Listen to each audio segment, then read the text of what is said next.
Okay, let's break down the big ideas from the bestseller Atomic Habits. So why do good habits fail?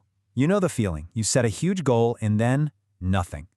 Well, a big part of the problem is our expectations. We think progress should look like a straight line. But in reality, the biggest results take time. That gap, that's the valley of disappointment. The secret is to focus on tiny 1% improvements. Trust me, they really add up. A fantastic example of this in action, the British cycling team. You got to hear this story. For 100 years, they were just average. Then they started hunting for tiny gains everywhere. And they looked everywhere for that 1% edge, in places you wouldn't even think of. This all points to a huge idea. Forget goals. You fall to the level of your systems. So, how do you build a better system? Well, one powerful way is to just redesign your environment. Take this hospital cafeteria. All they did was make water bottles way more visible and accessible.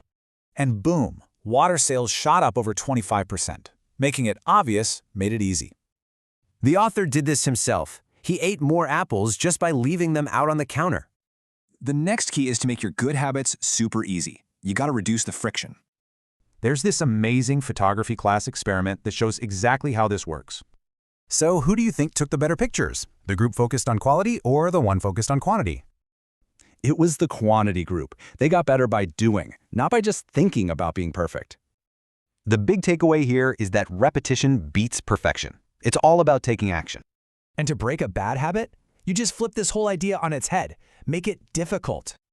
A really powerful tool for this is something called a commitment device. The writer Victor Hugo gives us a pretty memorable and extreme example of this. He had a huge deadline, so he had his clothes locked away so he couldn't go outside. So, all of this leaves us with one simple, powerful question for you. What's one tiny bit of friction you can add or remove from your life today?